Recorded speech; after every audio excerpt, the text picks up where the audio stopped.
Salut à tous et bienvenue sur la chaîne Techno 01net, toute l'actualité high-tech. Tous les jours, attention, c'est un grand jour, puisqu'à partir de ce mercredi et tous les mercredis, un nouveau rendez-vous dédié aux applis mobiles.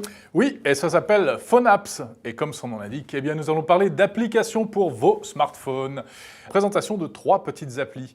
On va commencer par une appli dédiée à l'image pour les fans de belles photographies. Un petit peu de jeu aussi quand même, non? Ah, évidemment, oui. incontournable, du jeu vidéo. Et puis on terminera avec une appli très drôle qui va vous permettre de faire des photos panoramiques sans rien toucher de votre téléphone. Allez, c'est Phone Apps, c'est parti.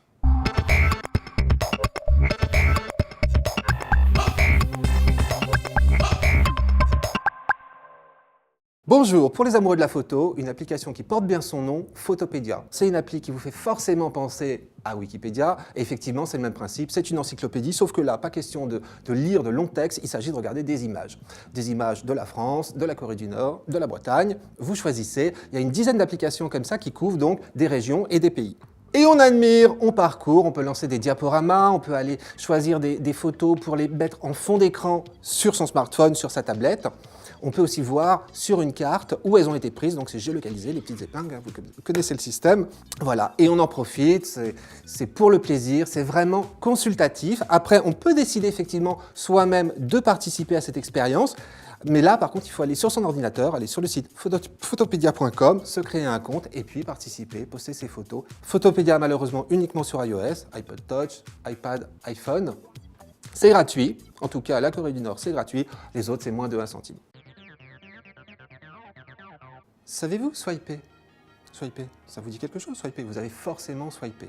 Avec Temple Run, ce jeu sur iPhone, vous allez swiper. Dans ce jeu, vous vous prenez pour Indiana Jones, hein, grosso modo.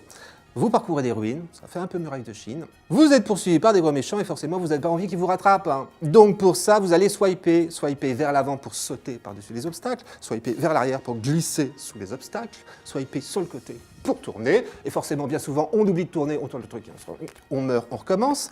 Et puis aussi, il faut récupérer des points au passage. Alors là, c'est l'accéléromètre de votre smartphone qui rentre en jeu.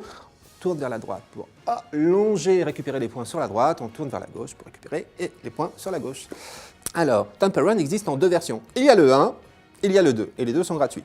Maintenant, il y a 2 extensions qui coûtent moins de 1 € si vraiment vous êtes accro et que vous voulez poursuivre les aventures. Allez-y, swipez. Pour les amoureux de photos panoramiques, mais un peu flemmards, Cycloramic est une appli magique. Vous posez votre iPhone, il fait tout seul le panoramique en tournant sur lui-même. Incroyable, non? Non, c'est pas si magique que ça. En fait, l'appli utilise le vibreur de votre iPhone. Vous posez l'iPhone, il se met à vibrer et par la vibration, il se met à tourner sur lui-même et il enregistre en fait tout ce qui se passe autour de lui.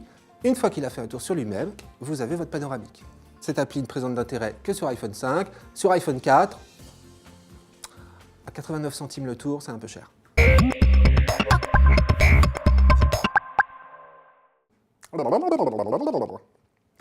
Non, rien avant. Non, rien avant. C'est non, rien avant.